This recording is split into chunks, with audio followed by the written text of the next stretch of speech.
After 22 years on the radio, we couldn't stay quiet for long. We're Lori and Julia, still loud. Pop culture, gossip, books, TV, music, and probably a little too much laughter. Let's do this. Hey everybody, this is Lori and Julia, and we are still loud, and we are delighted to be joined today by special guests, Stephanie Hansen and her darling husband, Kurt Johnson. And Hello. Of course, Lori's here, and we're doing a 4-screen split, so I feel like we're the Brady Bunch. Here's the story of the I'm a Moon lovely Tavern book. lady. That's right. Yeah, that's right. That's right. So, you guys, we'd heard about this quite a while ago, but you penned your first novel together, and it is called The Moon Tavern, a culinary love story with recipes by Kurt and Stephanie. And I loved this book. Oh, I'm so glad. We both loved it. Lori gave us such good feedback very early on, and Kurt took some of that feedback and made adjustments. Oh, gosh. You guys, it's so good. So why don't you give us the setup of the book? Well, first of all, you just got back from your trip everywhere. Where were you guys? We took a group of travelers to Turkey, and we were gone 2 weeks, and we got back yesterday. And I can only tell you that Turkey is like my top 3 destinations. It was so amazing. We loved every ounce of it. Yes. Oh, fun. The people, the country, the shopping, the varied architecture, the mosques, the prayers 5 times a day, like everything about it was so just unique and different and fun. It was a total blast. Kurt, did you feel the same way? Yeah, I mean, Istanbul will kind of blow you away because, I mean, there's 15 million people there, and it's on each side of the Bosphorus, and so it's gorgeous. It just kind of goes up from each side of the river or the channel, I guess. And one side's is in Asia, and the other side's in Europe. And wow, there was the Blue Mosque that blows you away, and then you get to see the 2 palaces where the sultans lived, and one of them is incredible. And then the Hagia Sophia, where the original it was a Orthodox Christian church that really started Orthodox Christianity. And so just seeing those is amazing. And then there's actually kind of a nightlife there. There's a huge long street with all these small little restaurants and little shops that come off the side. And so it's cool. And then we had one dinner that is underneath a bridge, in a restaurant underneath a bridge that overlooks the Bosphorus. And so it kind of blows you away. I would totally recommend it. And then we go to all these other sites where these Roman ruins are just amazing. How cool. So it really was one of the best trips I've taken in a long time. That's so awesome. It was fun following along, Stephanie, with your photos. That was who knew that the whirling dervishes were a real thing? Yeah. Like you'd heard about, and maybe seen these men dancing in these bell costume skirts that twirl. But what I never realized was that it wasn't like entertainment. It was a spiritual dance. And we got to see that, which was pretty cool. And they get into this height of exaltation that they're closest to God, which, oh my gosh, they're spinning for 4 minutes. I would fall over. Wow, I would too. That sounds amazing. It was just fun to be an armchair traveler with you to Turkey. And your book, Welcome to the Moon Tavern, we're armchair traveling and dreaming and picturing Croatia, because this book just gives you the feel and you're like, I want to go here. Yeah. Well, Stephanie and I have been there, I think, 5 times. And we took a group there last year that was really fun. But we kind of fell in love with the islands, and we certainly fell in love with Lastovo, which is where a big chunk of the novel takes place. And the first 4 times we were there, we were sailing around. And you kind of sail to these islands, and then Lastovo is the furthest one out there. And the first time we went, we did go to Lastovo, and we were in this small little cove that's in the book, Zaclopedia or something. And you walk up this trail a couple miles into the hills, then you cross over into this valley, and there's this 16th century town that's mostly abandoned with ruins. And you can just walk through these narrow passageways, and it's just kind of amazing. Little churches all over the place. And then we walked into the square, and it was totally empty. But there were some chairs and tables. We sat down, and a woman came out to wait on us. We were the only people there for lunch. And Stephanie said, what's fresh? It's just a tiny little, we're just sitting in this town square. And she goes, anchovies are fresh and blitva. And we kind of knew, like, blitva is everywhere there. And it's this potatoes and Swiss chard. And it's kind of yummy. It gets kind of boring after a while. But this was one of the first times we had it. And then with anchovies. So that's what we ordered. And so she goes in to place the order. This old guy comes out and goes to this fireplace and makes a little fire with olive tree clippings, and then brings out a skewer of fresh anchovies and just grills them right in front of us. And anchovies there are like the real little fish. How big are they? Like, how big? They were about this big, maybe about 3 or 4 inches long. Yeah. And are they still salty when they're fresh? No, they're like little fish, and you just kind of, you put it in your mouth and you sort of run your teeth along it and pull the bone out. Lori would love it. Yeah, you couldn't imagine that this grandpa just came out and made this little like twig fire and cooked our meal on it. And there was something so charming about this place. And I always was captivated by books that took you to a travel destination. Mm-hmm. Like Embarrassment of Mangoes was the first book that really got us inspired to sail. And it was all about all the things they ate when they were in the Caribbean. The Beautiful Ruins was just such a great love story that brought you to the Italian coast. Eat, Pray, Love. Going to Bali. And so I just was like, wow, I can imagine that story, but I can't write it because I'm not a writer like Kurt is. So I was like, but I can do like the abbreviated version, and I can certainly feel the love story, and I can write the recipes that maybe will bring the person there. And Lori had good feedback. Some people are going to just read the book and not really read the recipes. Other people are going to read the book and be interested in the recipes. There's sort of probably room for both in this book, but it was a way for us to come together and really tell a story through food. Yeah. Well, how did you get the idea? The pages with the recipes. Of course. But how did you get the idea of setting the love story? And then we have the Minnesota connection. It's such a good origin story that you've come up with. And part of it is you guys. Yeah. There's a little bit, isn't Julia, there's both of us. You can tell. Yeah. The anchovy stories in there. There's some other stories of us traveling around that are in there. And so it really is about our travels there. And some relationship. I knew that I could not write recipes acting like a Croatian person, right? Right. I didn't want to culturally appropriate that, but I knew that a cookbook writer in a space like that would be able to make something her own or be inspired by something. So that was why I felt like it had to have the Minnesota connection, because I didn't want to be someone I wasn't when I was imagining those recipes. Okay, so give us the setup of the Moon Tavern. Kurt, how about you do that? Sure. It's the protagonist is Vesna, and she lost her restaurant during COVID, and she had a breakup with her husband or boyfriend, and decided to just escape it all and go to Croatia.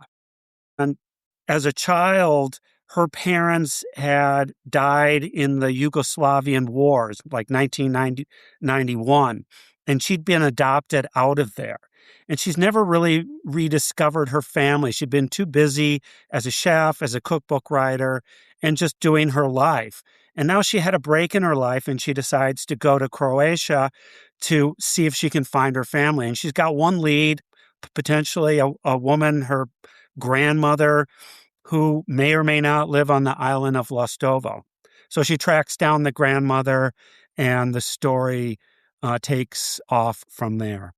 It's so good, you so guys. Good. I couldn't put it Oh. down.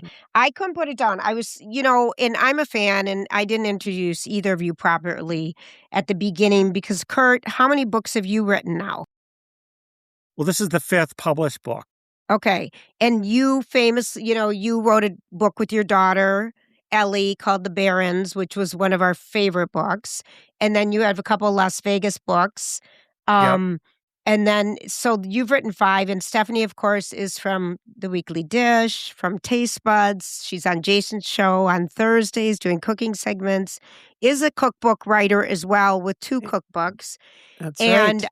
it's just you guys blending both of your expertise. It shines so well in here.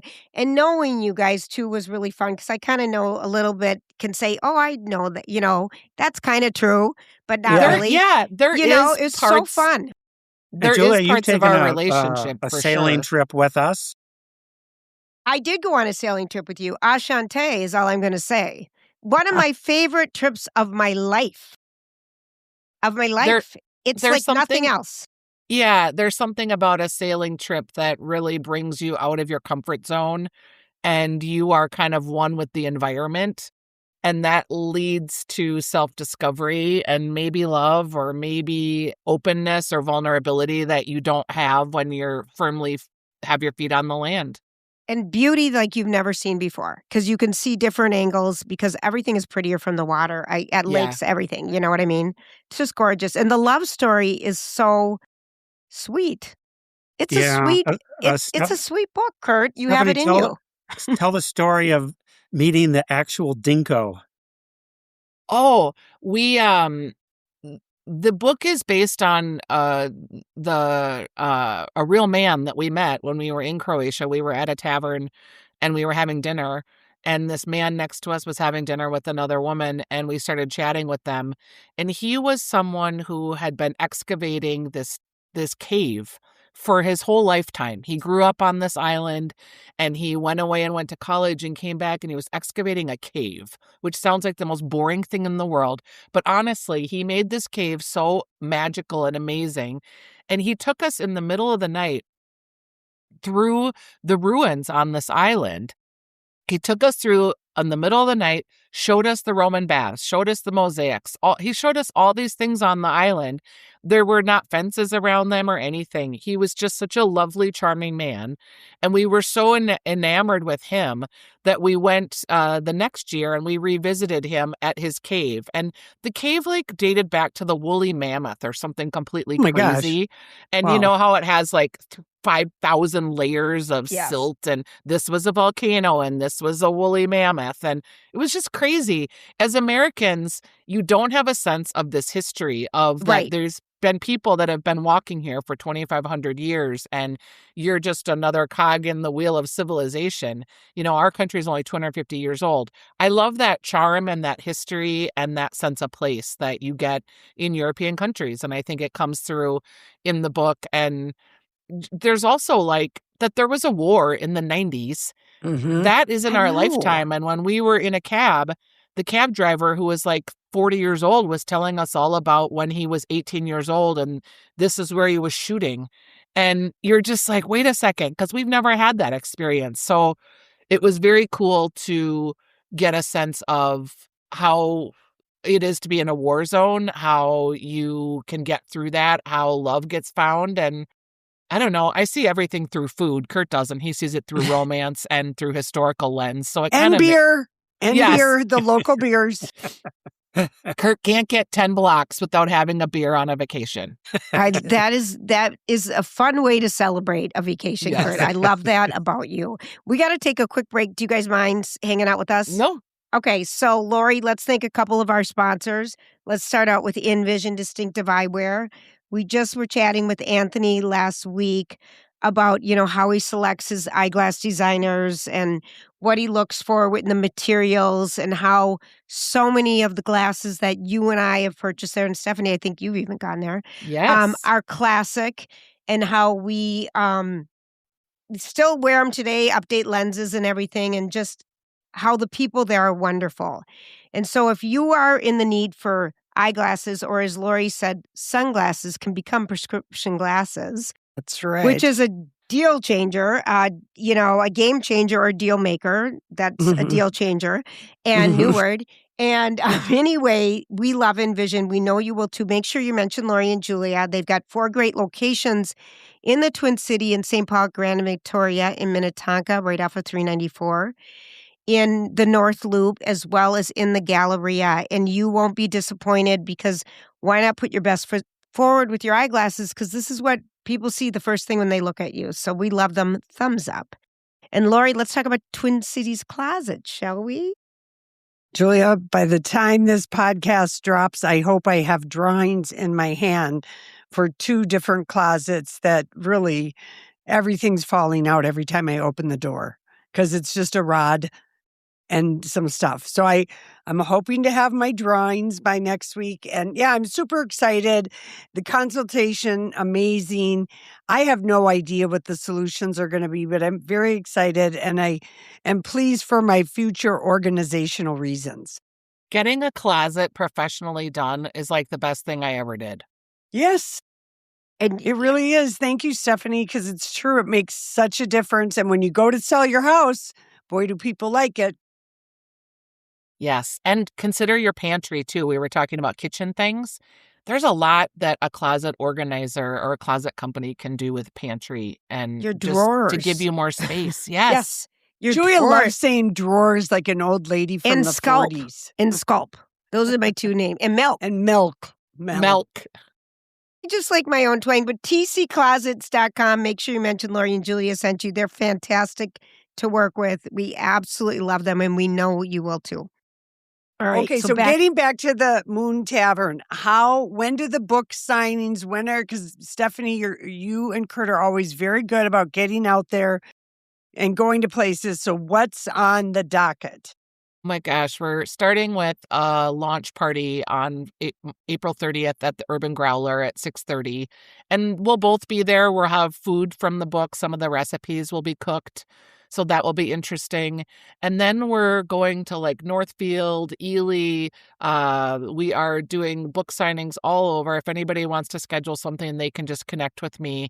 We'll be doing book signings throughout the summer. The really interesting thing about this book is, like, I normally, when I do a cookbook thing, we're talking all about the food. In this instance, Kurt has the whole side of fiction and the romance piece. I am not romantic. I don't know if this is surprising you, but Kurt? Remember when I was on your show and I could never say like penis or vagina? I can't say the words. They're just Sex so uncomfortable. Yes. I was always like, Kurt is much more romantic than me. So Lori said, who wrote the sex scenes? And I was like, who do you think? It wasn't me. Kurt, congratulations too. It was just perfect. They were. Yeah. Perfect. Well, and she says she's not romantic, but one of the stories in the book, because the second part, there's 3 parts, takes place in Minnesota and up in Ely on our island, and both you guys have been up there, so you know. But Stephanie and I, on probably our second date, we were working at the Heartthrob till 2 a.m. We got off and I said, "You want to go up to Ely?" And so we drove up to Ely at like 2 or 3 a.m, got up there around 5 or 6, just as the sun was coming up, go across the lake, and there's this kind of mist over the lake. And we're in a little fishing boat, and we get to this island, and Stephanie's never been there before. And I guess she was probably a little scared and nervous. Right. But yes, romance ensued. And that was, that's in the book also, that little story. Well, and we've been married, I think we've decided 32 years. I always forget. I think on our 25th anniversary, we got our sleep number because we're not super like exciting. But when you've been married for a really long time, the nice part about writing this and talking through the story was kind of reliving some of those early love language, early days of us finding and discovering each other and what we liked about each other. So it was sweet. So it's been fun to kind of revisit some of those moments. Yeah. Did you guys ever have any, because Kurt, I know you worked with Ellie, and that was probably completely, obviously, different experience than working with Stephanie. Did you ever have anything that you fundamentally disagreed about, or was it, look at Stephanie's nodding, yeah. I mean, were there any things like that you both like, no, this is right, or Let no, Kurt this is right? go first. Kurt, you go first. Well, I actually appreciate feedback, and I don't hold too closely to what I've written. So like Lori said, you got to skip this description before the recipes. It's bogging down the narrative. Boom, it's out of there. And Stephanie said, your first chapter doesn't work. And so you need to change Your writing sucks. and so I changed it. And throughout the book, she had, a lot of comments, but I took them, like she doesn't like explicit sex too much. So I kind of softened it up a little bit, and that's probably good. Nobody, I mean, I don't want to write the erotic stuff. The X-rated version. I think I welcome outside feedback. When you're writing, so Kurt's a man, obviously, and he's writing from this perspective of a woman. Oh, real man. I'm a real man, Steph. He would say words that I was like, no woman would say that word, or no woman would describe herself.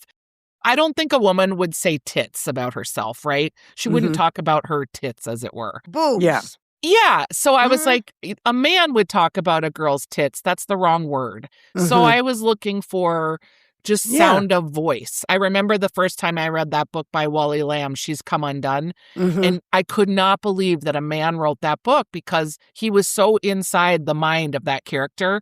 Right. And so I was looking for those kind of nuances, I think, when I was reading it for the first time with Kurt.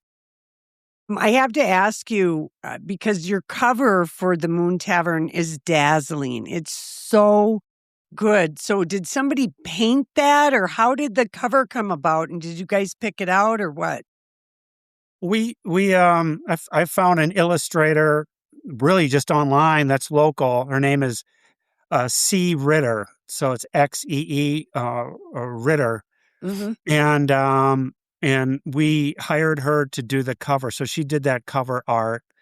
And it's beautiful. And it turned out really well. And then she did the illustrations for all the recipes. Yeah. Because Julia and I are 100%, we buy books based on the cover. If we don't like the cover, we walk away. We just can't bring ourselves to read it. It's the worst. It's like a really beautiful cover. And I think people, when they pick it up and read it, they're going to be so happy.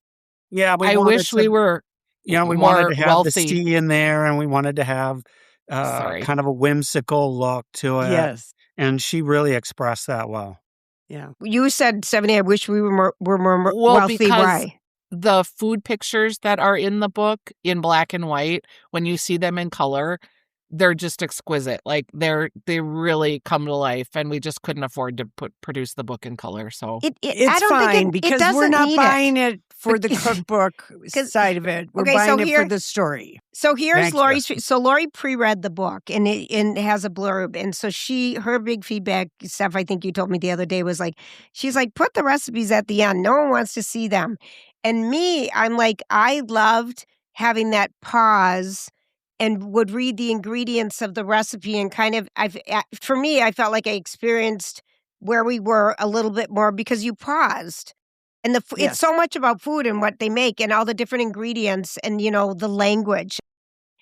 I loved learning Croatian. We're taking a trip to Croatia next year, and I'm like, I got to learn these words because they're please, thank you, and blah, blah, blah. Lori doesn't know it yet, and she knows how to say it in every language. The good news is, you were with her in Italy. Yeah, no one in Croatia speaks Croatian. They all speak English.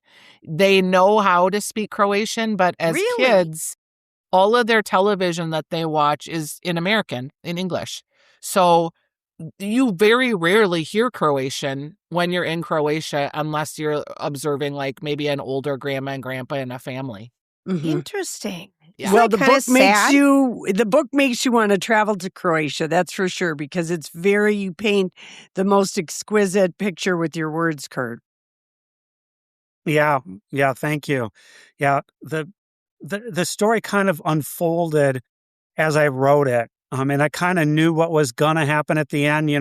She was going to fall in love with Dinko, and that's going to be obvious from the first chapter. Mm-hmm. But Spoiler all the alert. other little surprise twists, I know. They just unfolded and made sense. She had the two men that she's trying to decide between, and Kurt originally had one of the men being a real obvious creep. And I was like, no, we need to want to like both of them. We want to get through the whole book thinking that either could be a possible decision for her to make. And like, there's just certain things that a man would do that would be a game changer and he'd be out. So I was like, no, he can't do those things. He's got to be hanging in there the whole time so that we don't know who she's going to pick. And you want to, you like her and you think she would pick likable guys. Yes. And they're both, a lot of men are likable. They maybe aren't the best partners, or maybe you just grow out of them, but they're still likable people. It's so good. People, the Moon Tavern, a culinary love story. Congrats to both of you. Will you guys do it again? Will you write together again? Oh. I already started one about Sicily, a trip that I took with Lori. And it takes place in an island we haven't been to yet, so I'll have to see how that works out. But we wrote the first chapter, and I'll write that this summer. And we're thinking about serializing it initially on Substack and getting some feedback as we move along. So that may be fun. But hopefully we'll have another book out next May.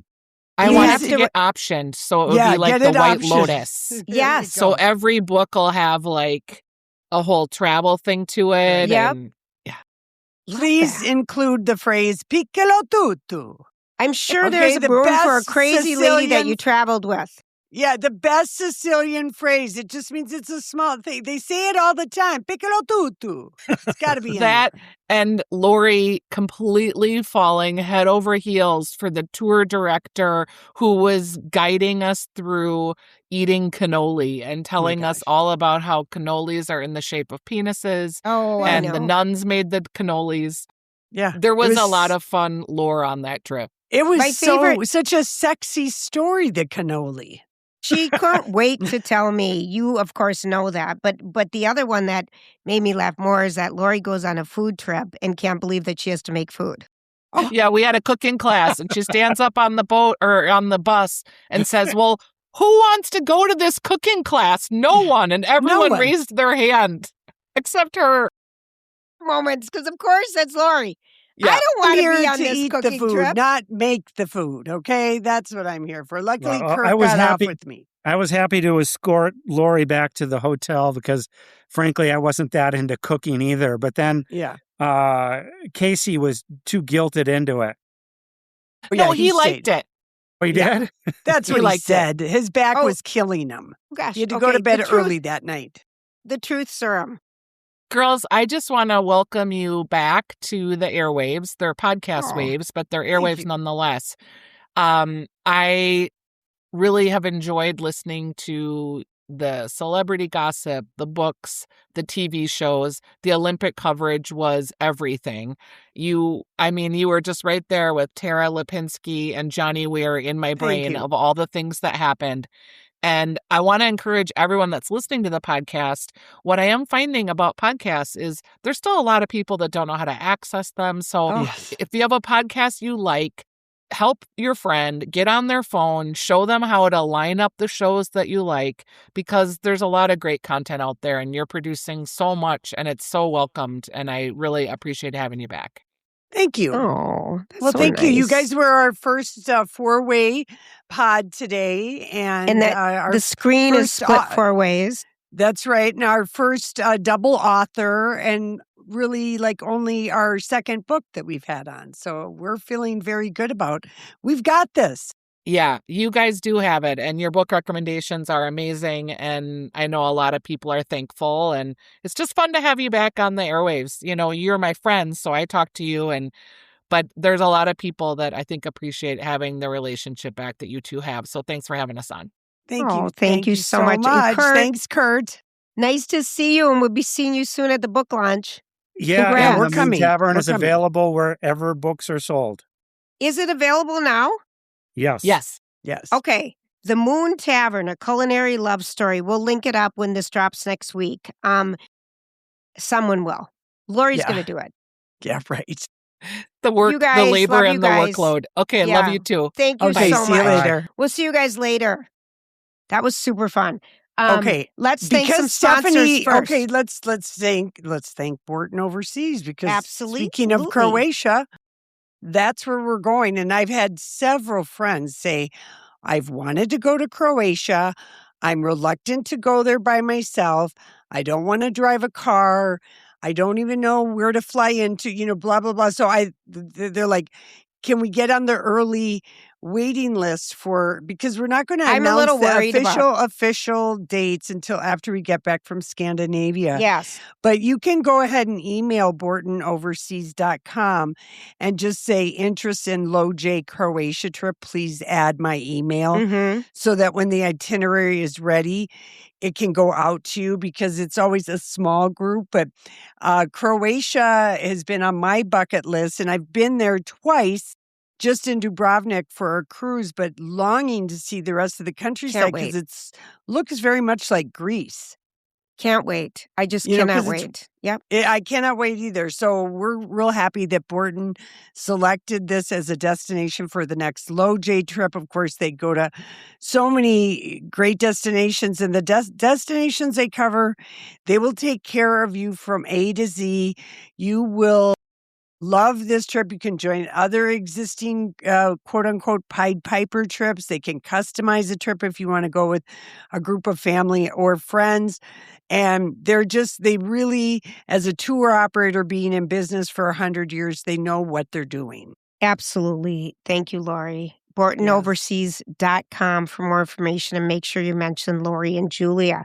Also want to talk about Dr. Lisa and Lake Med Spa in Wayzata, and just how she is the expert when it comes to hormone replacement treatment and vaginal health and sexual health, and talks to both men and women. And she's a board certified OBGYN that just thought, what are we going to do? We don't have any solutions for people outside of the regular, and has spent years researching.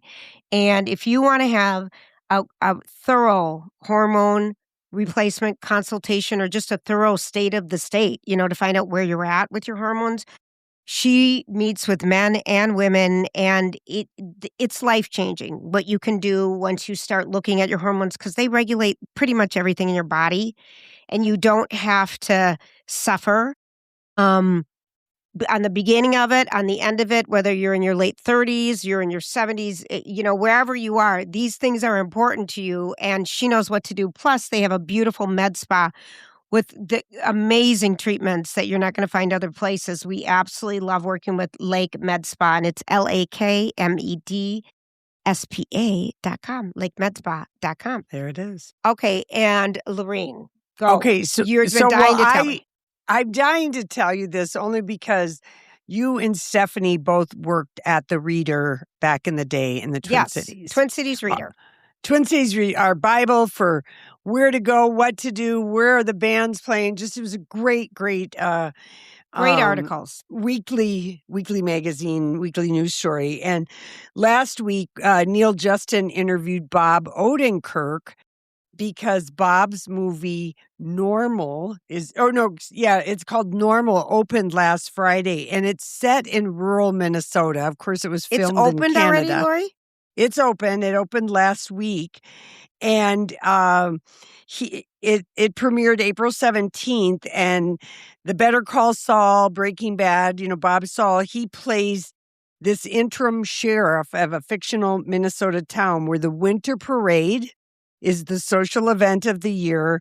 And if you spot a moose, you're certainly telling anyone at the meat raffle or the tavern about it. But there's a bank robbery and a snowstorm that expose this little town's secret connections to the criminal world. And it kind of goes into this violence, like what we see in like Die Hard, or maybe, I'm trying to think of Bob Odenkirk's his movie where he plays the guy that's kind of beating up people and nobody. Oh, I never Nobody saw wanted that. to. Oh, okay. Good. Especially the first that. one. Okay. So this guy who co-wrote the script with Bob Odenkirk said that Minnesota fit the mission, make audiences believe that seemingly friendly folks, including a mayor played by perennial nice guy Henry Winkler, that could be stone cold killers. So we've seen this in Fargo Brothers, Fargo movies and all of that. So anyway, he swears it's just the screenwriter and Bob swear it's just a coincidence that Sheriff Richardson shares a surname with Margot Gunderson, Frances McDormand's character, because his name is Ulysses Richardson. Is Frances McDormand in this too? No, she's not. But of course, she plays Marge Gunderson in Fargo. And in this story that Neil is, having this conversation with Bob Odenkirk in the Star Tribune, he brought up that because Bob Odenkirk is from Chicago.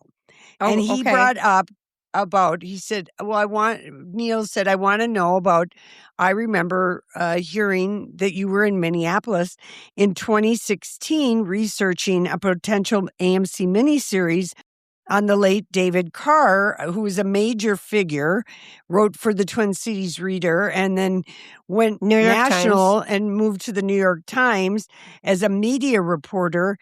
And Odenkirk thought that the thing was dead, and now it is looking like more and more like this miniseries might happen. And Odenkirk told Neil, I've got my fingers crossed that it's coming back. David Carr didn't make pals with everybody.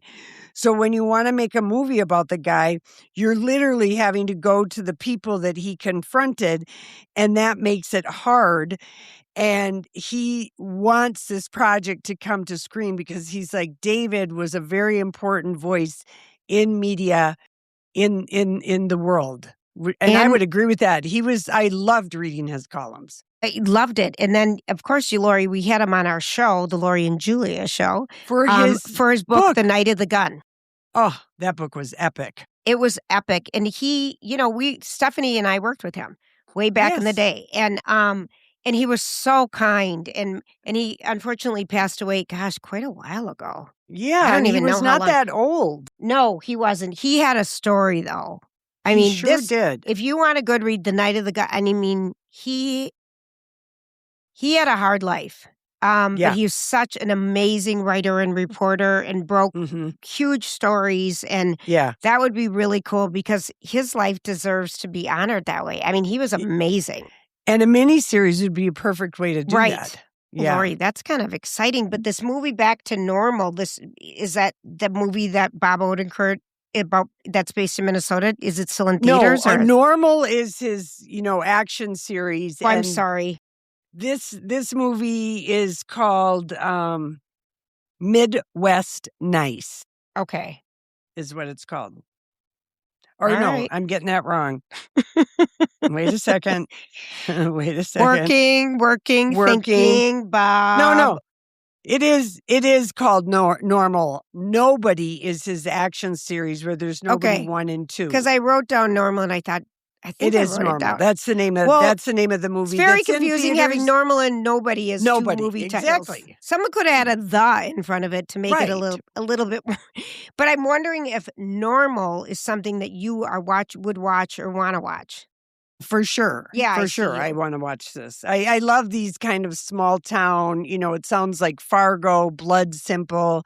This is the kind of thing right up my alley. And it's right up my alley to see Henry Winkler actually play a bad guy, possibly. No, Lori, I love Henry Winkler. Okay, so here's something another TV show to watch, but I watched the first, I don't know if you watched Running, no, that wasn't the name of it. Yeah, it is Running Point, where Kate Hudson takes Plays over. Bus? She plays Bus, the woman who owns the Lakers? Yes. Because that's who it's loosely based on. Yes. And the second season came out. And I think Mindy Kaling is the one. Mindy Kaling's behind this somehow, some way. It's so good. But if you want, it's lighter. It's not there. We're not going to find people murdered. Yeah. Like that. But it's called Running Point, and I actually I loved it. Did you watch it ever? I watched like the first 2 episodes when season 1 came out, and whatever was going on, I forgot to go back to it, but I want to go back to it because she's been everywhere. She has. Doing interviews. And of course, since I want to show my support to the Oscar that she didn't win for Song Song Blue. And I've had several conversations with many people thought that the song is called Song Song Blue. But in fact, it's the song and the movie are Song Sing. Do it again. You look so funny when you say that. Song Sing Blue. I've been singing Song Song Blue since I ever heard the damn song. Oh my God, you look hysterical in that. Oh, I know. So, but it's a fun, light show. And that's on Netflix, I think. Yeah, I love the light. Did you ever try Lydia Pope? I haven't had time since you told me but that about is a Lydia good Pope. That's a good show. You would like it. Wow. It's a good show. Yeah. All right. Speaking of actors, I came across this little list that I thought would be kind of interesting to just remember. Okay. All the different ways, and it does seem like it's mostly women that play people outside of their age range. Like Sally Field plays Forrest Gump's mom in Forrest Gump, and she's like 11 years older. Okay. Or 8 years older. Yeah. She plays Daniel Day-Lewis's wife in Lincoln, and she's 10 years older than him. Here's another one. I forgot about this movie. Alexander with Angelina Jolie and Colin Farrell. I remember it. I never saw it, though. You didn't? No. Yeah. No. It's not that great. That's not what I that thought. great. But I watched it for the epicness. What of was the age story. difference between those two? She was 29 and she played Colin Farrell's mother in the movie Alexander. They're less than a year apart in real life, and they had a hot and heavy affair on the set of Alexander. Okay, so that's one example. Jennifer Lawrence, she was 21 when she played the widow in Silver Linings Playbook, and she was supposed to be in her mid to late 30s, but they wanted her. She was, do you remember how hot she was? Yeah. She was so hot with her movies for a while. But I do remember thinking, she seems young for a widow. Right. But she was supposed to be playing a 30-something. Amy Poehler, this is a famous one. Do you remember when her age inappropriateness playing a mom was way out of whack? Not in the thing she did with Tina Fey about moms, bad mom. No, I don't. She was 33 years old when she played Regina George's mom in Mean Girls. Well, she wrote it. 5 years older than who played Regina, Rachel McAdams. Yeah, but she wrote it. So she wrote herself in. But yeah, Lori, that is. Okay. Now this you do notice when you watch Love Actually. Keira Knightley looks so young to the guy she's marrying, the guy who holds the cards for her. Mm-hmm. When she filmed Love Actually, she was 18 years old, playing a 28-year-old. She can do no wrong in my book. She's one of those, what she says, what she talks, what she acts. She's one of those people. She's a Meryl Streep to me. A young Meryl Streep. She is. She can. Okay. She's coming out in something this summer that looked good, but I don't know what it is. We'll find out closer to the time. Speaking you and of I Meryl play Streep. sisters when in real life we're 44 years difference between us. That's right. Meryl Streep in Mamma Mia was 58 when she filmed that, and her character is supposed to be like 41, 42. That one always seemed funny, but it worked because you just love Meryl Streep. But it did seem funny. It did seem funny that she's supposed to be so young. Yeah. Yeah. Here's one. Maggie Smith in the terrible movie Hook. She played Wendy Darling. She was supposed to be 92 years old, and she was 58. And Brad Pitt, here's an example of a guy playing somebody younger. Brad Pitt in Troy, which was filmed in Malta. He looks so beautiful in that movie. Beyond. Ruined his marriage. He was 39. Yeah, he did. No, he didn't ruin his marriage to Jennifer. He was gone too long. He was gone too long. Gone a year. Yep, he was gone too long. They grew apart. Brad Pitt was 39 when he played Achilles in Troy. In actuality, Achilles' age during the Trojan War was 21. Is at anywhere between 12 and 20. Because, first of all, no one lived that long. Right. Those are some age differences. Yeah. And then, of course, Olivia Newton-John famously is 29 years old when she plays Sandy in Grease. Sandy, can't you see? Sandy. But the wigs, the makeup, the Vaseline on the lenses, all the other tricks they do. It all Very works. believable. Yeah. It all works. Oh my gosh. You know what works? Really does. Is Hair Restoration Institute. I know. How'd you like that segue? I like that segue. I feel really good about it, but I feel really good about this place and would recommend them to anybody. HRIMN.com.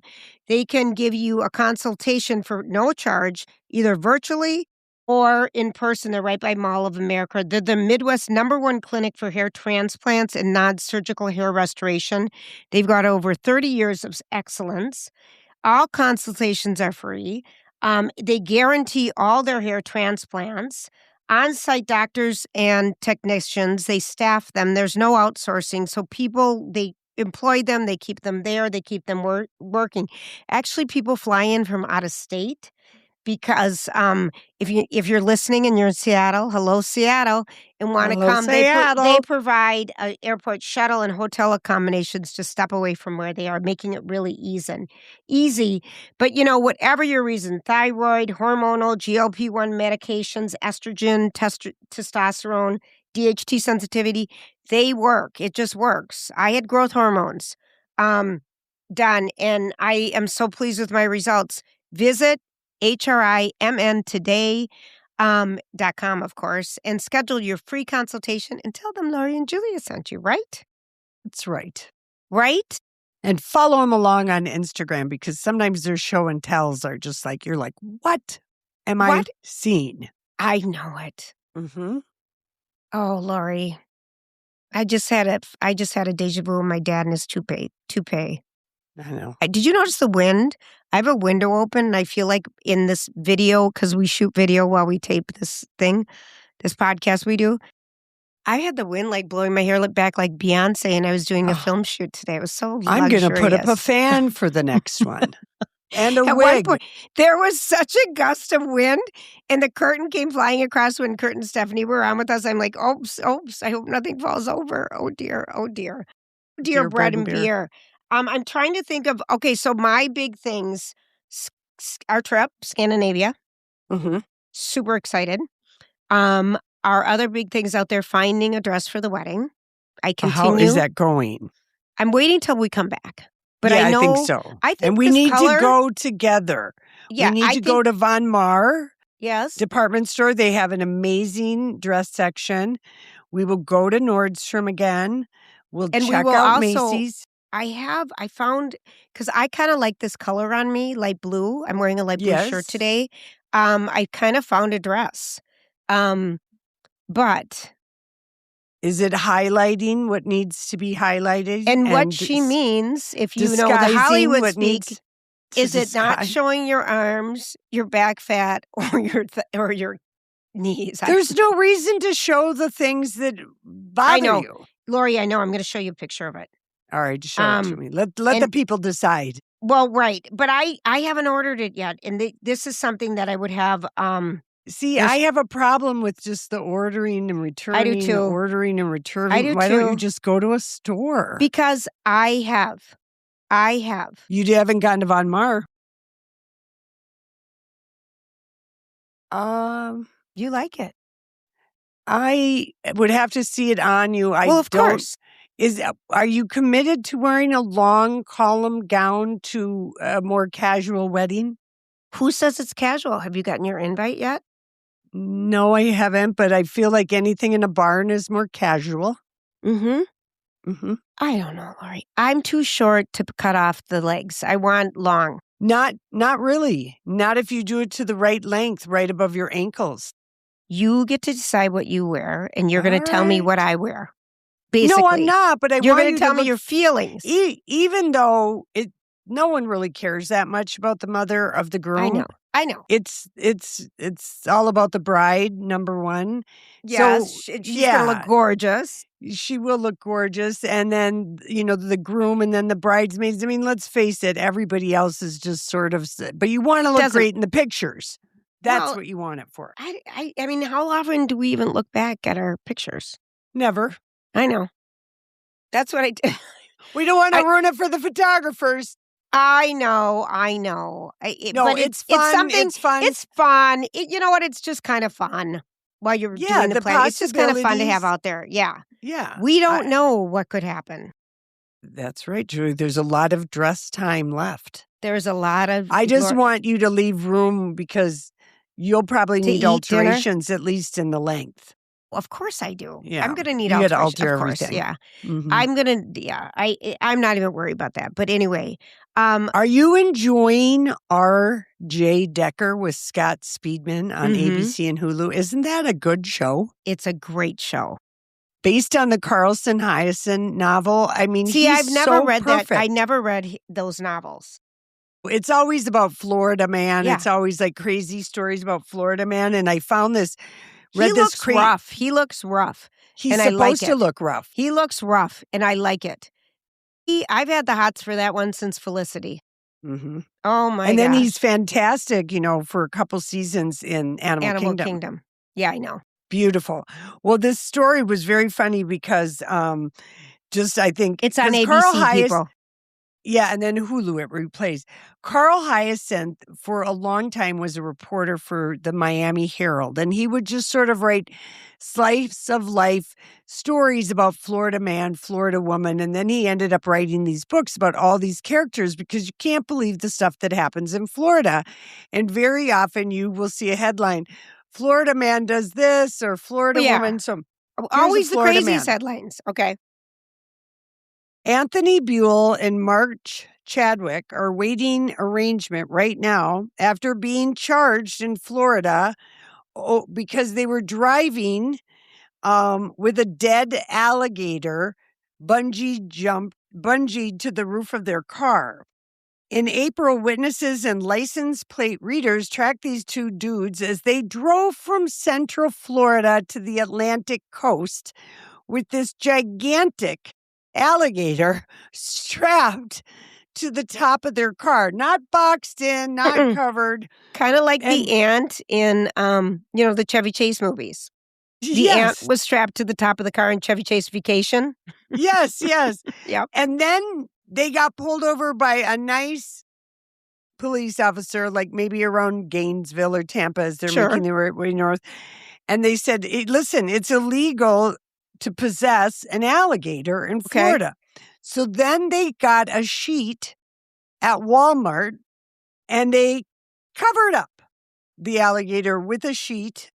And then they should have done that in the first place. I know. And then a Fish and Wildlife Conservation Commissioner finally caught up to them somewhere along the Atlantic coastline, pulled them over, and said, we what should we do with these guys and their alligator? And they finally admitted it was roadkill alligator, and they were driving up the Atlantic coast to a taxidermy office to have it stuffed, make up a story about it, and it was cheaper to stuff it somewhere up the coast than in Florida.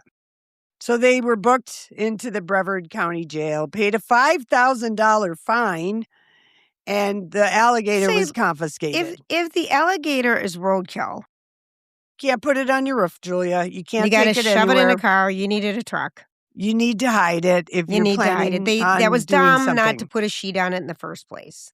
Exactly. But still, it does look suspicious because, of course, of that long tail. Yeah. Be flapping like a windshield wiper. During deer hunting season, when you drive behind all the dead Bambis, you're like, ugh. I can't imagine an alligator. But it's not illegal. No, I know. I kind of think this is funny. I thought they were going to... So I want this to be in an R.J. Hooker storyline. Somehow, And inside the alligator, though, is a dead body. That's Eaten right, whole. Julia. That's what would make it go on that show. There's a body. Because don't you remember the snake that swallowed the whole body in India years ago? And we talked about. Yes. I miss your odd stories. I'll try and keep an eye out. I'll keep an eye out. I mean, I loved the odd duckling, and I vividly remember the woman mowing her lawn in Iowa, and the seagull came down and pooped on her, or something came down, and then she's going a different way, and it came down again, and it came down again. Don't you remember that story? Yes, I do. I miss those stories. You don't see old magazines anywhere laying around if you're waiting at a doctor's office anymore, or old, because I tear out all the pages always. That's right. You'd be in the waiting office just slowly tearing it out. So I still do that no at one the could salon. hear putting it in your purse quietly so no one saw. And I'd only take the key page that I wanted. That's right. I still do that in the salon with some People magazine stories. Yeah. I got to admit. I mean, I seek it out. And I was at the chiropractic, shout out to Maddie Caron, CARN Chiropractic on Snelling in St. Paul. And they had a Highland Villager newspaper. And I'm grabbed it. And I'm so excited to see a paper. You don't even see a newspaper. The only place I ever see a newspaper, I know it comes to your home. But when I volunteer at St. Teresa's, they always have the daily papers. And at Mom's place, Highland Path, you see the newspapers. But I never see one. And I'm like, oh, give me a story with a picture. And I don't have to look at my phone. I clipped it out of the paper just for you. This is why I still get a physical paper. You know what? I appreciate you for that. Thank you. Yeah. Yeah, you're Thank welcome. you. Well, I don't have a printer, so I've got to resort to cutting out. I know. And relying on the old noggin. The noggin is good, Lori. You do good. All right. Well, time's up. This was a fun podcast. And remember, the name of the book for Kurt and Stephanie is called The Moon Tavern. It's available wherever you get your books. It's a fun read and great recipes. Also, they're going to be out and out at book signings. The first one, I believe, is April 30th at the Urban Growler. Yeah. And I don't know if we have to reserve tickets or whatever. I'll see you there. I'll see you there. I'll see you there, Laurie. I'll see you before you see me. All right. Because I'm short and I hide. That's all right, everybody. Right. Thanks for hanging out with us. Have a great day. We appreciate it so much. Like and follow us and share it with friends. See you later.